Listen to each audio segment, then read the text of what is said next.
नमस्कार, मैं हूं आपके साथ मयंक। तो देखिए क्या इजराइल में हुआ है बड़ा धमाका जिसे छिपाने की कोशिश की जा रही है। क्या इजराइल के अशदोद में ऑयल रिफाइनरी को उड़ा दिया गया है और क्या इस एक्शन के पीछे ईरान की सेना का हाथ है? क्या ईरान ने बदला लिया है इजराइल से? क्या इजराइल को करारा जवाब दिया गया है? ये 4-5 सवाल हैं जो सोशल मीडिया में है और मैं इसके पीछे की जो कहानी जो पिछले 24 घंटे में डेवलप हुई वो बहुत ही जबरदस्त है। मैं आपको उसकी एक चीज बताऊंगा। देखिए सबसे पहले कल अचानक ये खबर आती है। ये खबर ये थी कि इजराइल के अशदोद में, अशदोद वो इलाका जिस पे इजराइल ने कब्जा कर रखा है, और इजराइल के अशदोद इलाके में एक ऑयल रिफाइनरी में जबरदस्त धमाका हुआ और पूरी ऑयल रिफाइनरी तबाह हो गई। इस तरह की खबर आई। और ये खबर कैसे बाहर आनी शुरू हुई? ये खबर इजराइल में सोशल मीडिया के जरिए और ईरान के कुछ सोशल मीडिया में इस तरह का दावा हुआ कि इजराइल के अशदोद में बड़ा धमाका हुआ है।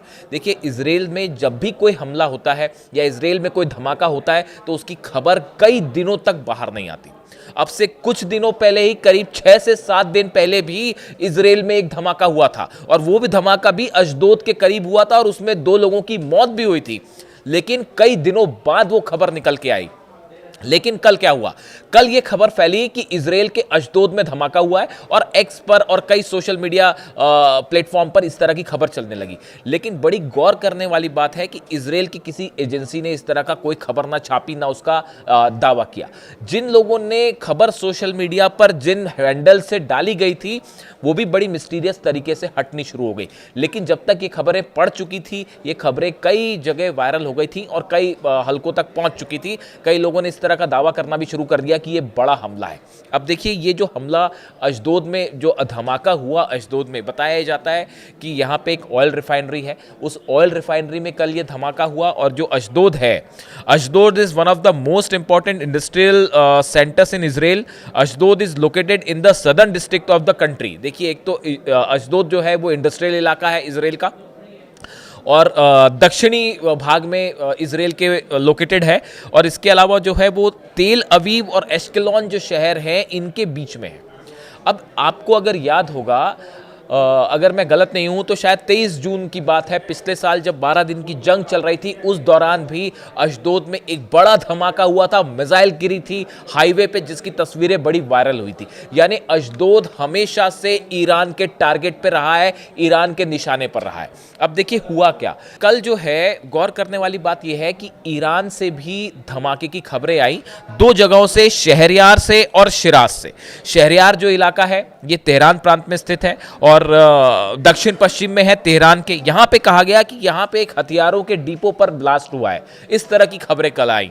इसी तरह शिराज से भी खबर आई कि शिराज में जहां मिसाइल्स बनाने का सामान रखा जाता है वहां पे धमाका हुआ। और इसके कुछ ही देर बाद इजराइल से खबर आती है, इस तरह की खबरें चलने लगी।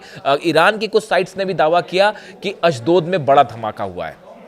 इन दोनों को फौरन जो एक्सपर्ट्स हैं उन्होंने जोड़ के देखा। देखिए मैं आपको बता चुका हूं, पिछली बार अगर आप देखें पिछले 10 दिनों के अंदर करीब 13 से 14 धमाकों की खबरें आई ईरान में, जो बड़े मिस्टीरियस हमले थे, जिसमें मिस्टीरियस धमाके थे, जिसमें यह नहीं पता चल पाया कि धमाका हुआ कैसे, ये एक्सीडेंट था या किसी तरह का कोई हमला था। देखिए जो अब एक्सपर्ट्स बता रहे हैं कि ईरान में इन धमाकों के पीछे मोसाद का हाथ है और ये एक प्रकार का जो है वो कोवर्ट ऑपरेशन है जो ईरान के खिलाफ किया जा रहा है और ईरान में आतंक फैलाने की कोशिश है। और ईरान में जो है जो बहुत सारे लोग ऐसे हैं जिनको ईरान की तरफ से गद्दार कहा जाता है, वो इसमें मदद कर रहे हैं और एजेंट्स हैं मोसाद के जो इस तरह के हमले करवा रहे हैं। पिछली बार जब हमला हुआ था, आप मेरा वीडियो देख सकते हैं, ईरान की सेना के कॉन्वॉय पर हमला हुआ था। ईरान की सेना की एक गाड़ी को उड़ा दिया गया था। उसके बाद ईरान में एक बड़ी बैठक हुई ईरान के आर्मी के कमांडर्स की और उस मीटिंग में यह तय हो चुका था कि अगर अब की बार किसी भी तरह का ईरान पर हमले की कोशिश होती है या कोई ब्लास्ट होता है, किसी तरह का कोवर्ट ऑपरेशन करने की कोशिश की जाती है, तो ईरान की सेना इसका जवाब देगी। मैंने अपने वीडियो में खुद आपको बताया था कि आप इजराइल पर नजर रखिएगा कि अगर ईरान में कोई धमाके की खबर आती है क्या उसके बाद इजराइल से भी धमाके की खबर आती है। और देखिए कल वैसा ही हुआ। लेकिन बड़े गौर की बात यह है, गौर करने वाली बात यह है कि जिन सोशल साइट्स पर, हैंडल्स पर इस तरह के दावे हुए कि ब्लास्ट हुआ है अशदोद में, वो थोड़ी देर बाद हटाने शुरू हो गए। इजराइल से भी कुछ लोगों ने इस तरह का दावा किया, लेकिन उन्होंने इस खबर को वापस ले लिया। हालांकि ईरान के आपको कुछ न्यूज एजेंसी में इस तरह की खबर मिल जाएगी। यानी अब सवाल यह है कि एक तरफ तो जंग की बिसात बिछी हुई है और बताया जा रहा है कि अगले 48 घंटे में कुछ भी हो सकता है और रमज़ान के बीच एक बड़ी जंग छिड़ सकती है मिडिल ईस्ट में।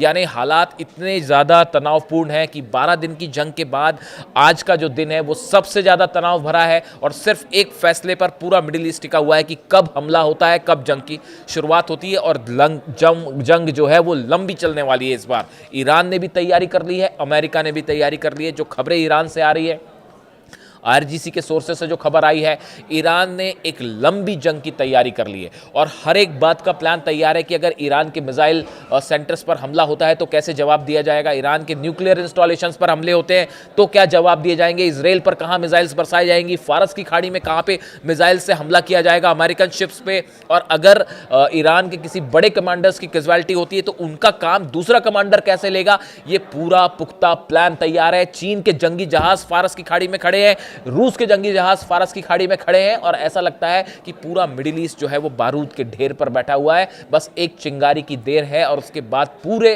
अरब में और पूरे मिडिल ईस्ट में इतनी जबरदस्त जंग छिड़ सकती है जो शायद किसी ने इसकी कल्पना भी नहीं की होगी। शायद यही वजह है कि डोनाल्ड ट्रंप अब तक फैसला नहीं कर पाए कि जंग करना है या नहीं करना है। लेकिन जो खबरें हैं उसके मुताबिक अमेरिका की सेना ने कह दिया है कि हम जंग के लिए तैयार हैं, अब हमें प्रेसिडेंट के ऑर्डर का इंतजार है। यानी दोनों तरफ से जंग की जबरदस्त तैयारी। अब इसके बीच में ये जो कोवर्ट ऑपरेशंस वाली बात है, देखिए ये बताया जा रहा है, कल ईरान में भी जब धमाके हुए तो उसके बाद यही बात कही गई कि ये कोवर्ट ऑपरेशन है, ये किसी तरह का वो नहीं है कि किसी तरह से कहीं पे चूक हो गई और धमाके हो गए।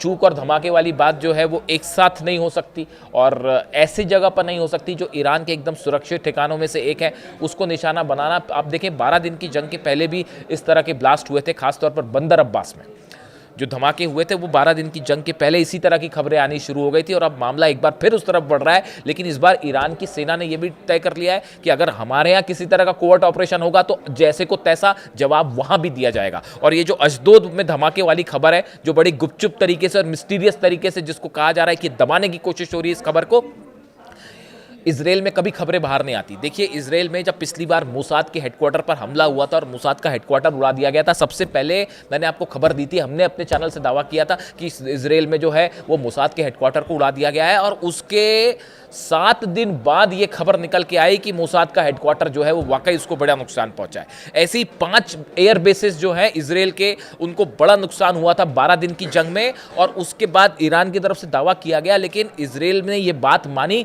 करीब 10 दिन बाद, यानी जब जंग रुक गई उसके 10 दिन बाद ये बात निकल के आई कि ईरान ने हमारे 5 एयर बेसिस पर अपनी मिसाइल्स बरसा दी थी और वो मिसाइल्स गिरी भी थी। इसी तरह कतर पर जब हमला हुआ तब भी यही बात निकल के सामने आई। ये कहा गया कि अमेरिका की तरफ से कि भाई कतर में जो है वो अल उदैद बेस पर कोई मिसाइल नहीं गिरी, 4 मिसाइल्स गिरी थी ईरान की। हमने वो बात भी आपको बताई थी। देखिए खबरें आ जाती है, बाहर छुपती नहीं है, उसे आप दबा सकते हैं, कुछ देर के लिए डिले कर सकते हैं, लेकिन खबर जरूर आती है।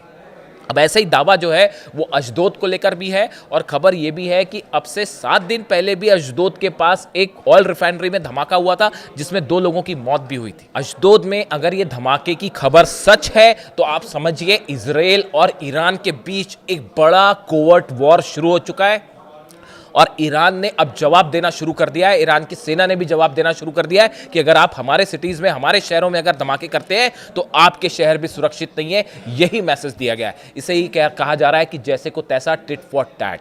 और अब देखते हैं अगले 48 घंटे में मामला किस तरफ आगे बढ़ता है और क्या इस तरह के और धमाके होते हैं, क्या इजराइल से और धमाकों की खबरें आती हैं। इससे जुड़ा जो भी अपडेट होगा मैं आप तक पहुंचाऊंगा। Thank you so much.